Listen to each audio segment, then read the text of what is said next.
Welcome to Curious Minds English. Hey everyone, welcome back to our YouTube English listening podcast. Hi, guys. It is great to see you again today. If you are new here, we make easy English podcasts about science, nature, history, and the human mind. You can just listen, relax, and slowly improve your English. If you like this style, please like the video and subscribe to the channel.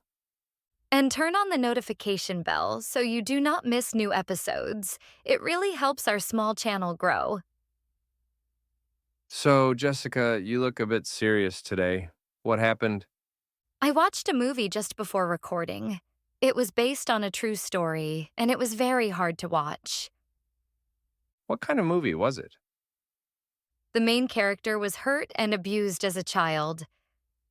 As an adult, they wanted to make a happy family, but they often lost control, got very angry, and felt strong shame.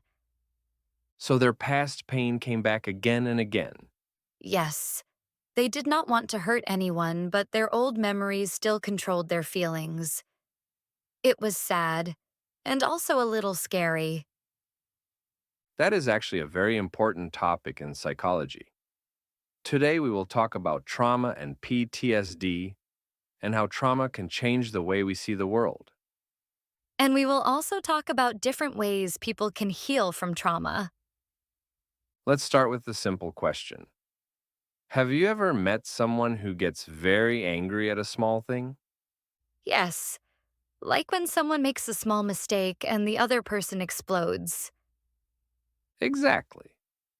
Sometimes this is just a bad mood, but sometimes it comes from deep pain in the past. We call this kind of deep wound trauma.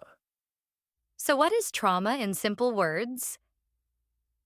Trauma is a very strong, very scary, or very painful experience.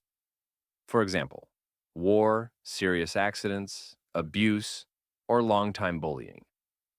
And PTSD? I often hear that word. PTSD means post-traumatic stress disorder.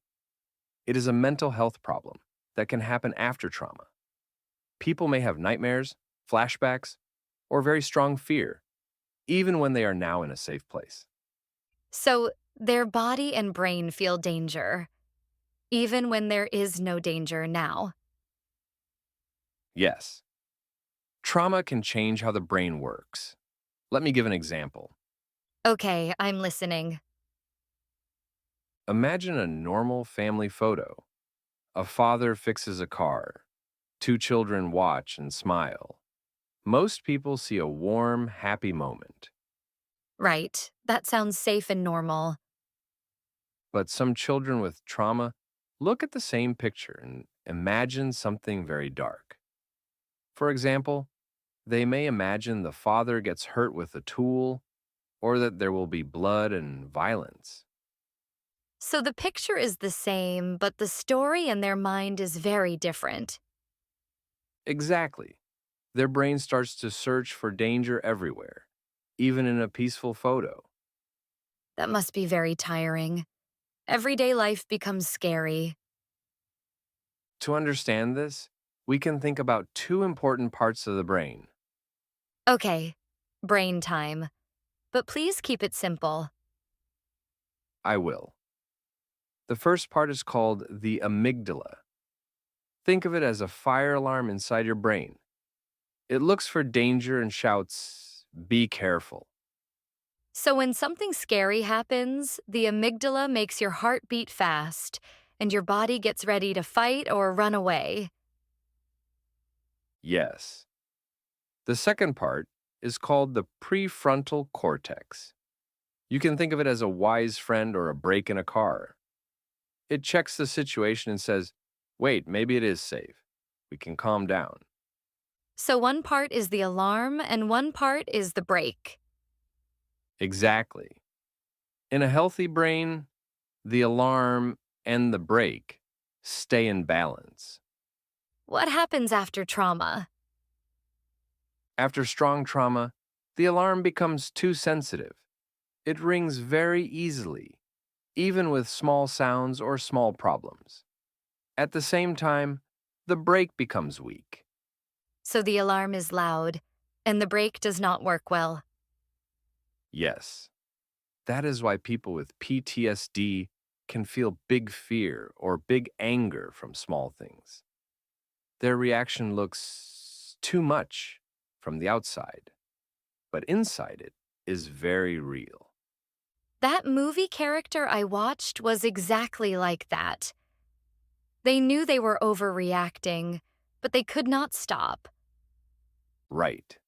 On the outside, it looks like a personality problem, but inside it is a brain and nervous system problem.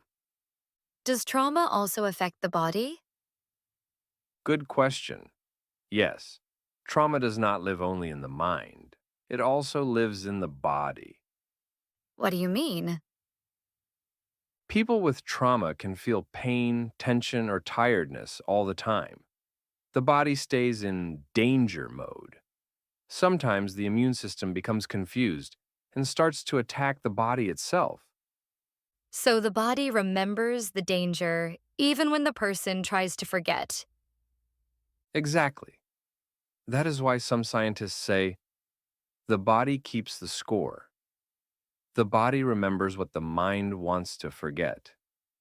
If trauma is so deep, why don't people just leave the bad situation quickly? Many times they cannot. Think about a small child who is hurt at home.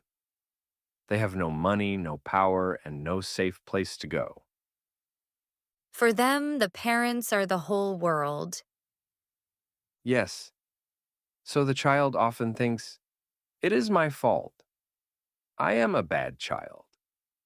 That's why they hurt me. That is very sad, but I understand.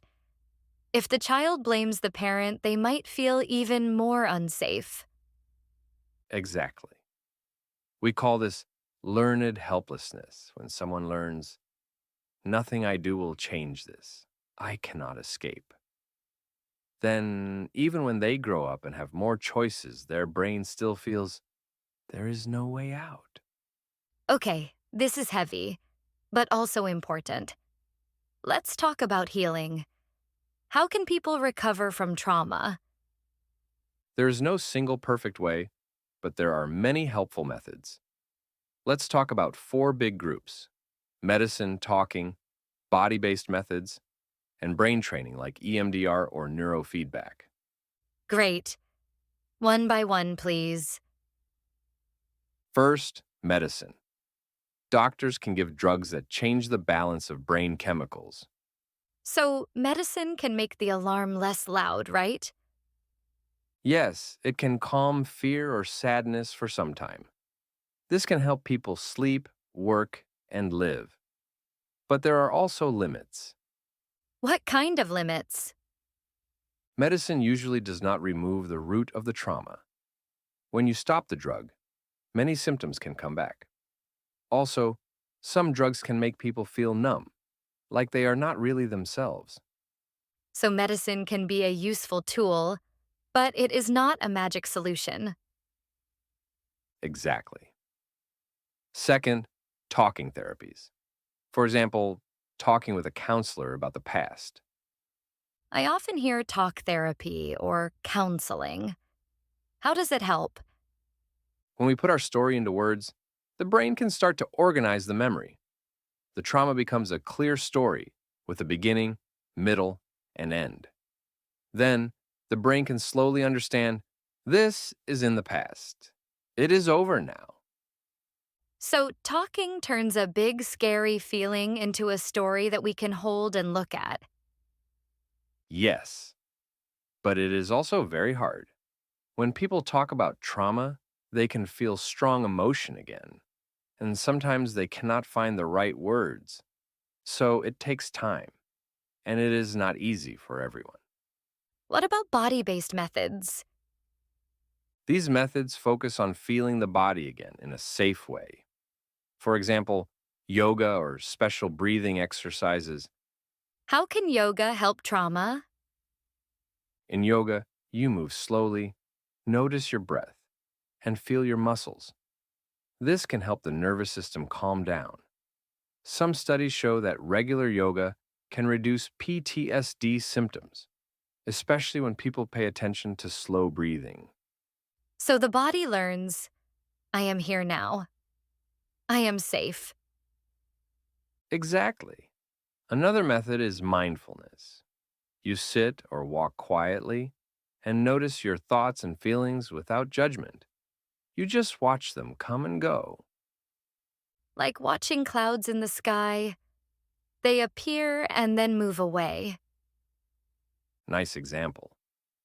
This can teach the brain that strong feelings are temporary, they rise, and then they fall. And the brain training methods? One is called neurofeedback. The therapist measures your brain waves and shows them on a screen. When your brain is in a calm pattern, you get a small reward, like a game moving forward. So your brain slowly learns, oh, this calm state is good. Let's stay here more. Yes, another famous method is EMDR. In simple words, you remember the trauma while moving your eyes quickly, usually following the therapist's hand. That sounds strange. Why does eye movement help? It seems similar to a sleep stage called REM sleep, when our eyes move quickly. During REM sleep, the brain organizes memories. EMDR may help the brain do a similar kind of cleaning and sorting while you are awake. So the memory becomes less sharp, less painful. Exactly. Many people feel the memory is still there, but the emotional charge is lower. Are there also softer methods like using animals or art? Yes. Animal therapy, like spending time with a calm dog or horse, can help people feel safe again. Also, writing in a journal or acting a story in a small theater group can help people express feelings in a creative way. So there is not one right answer. People can try different things and see what works. That is right. Trauma is very personal. So healing is also personal.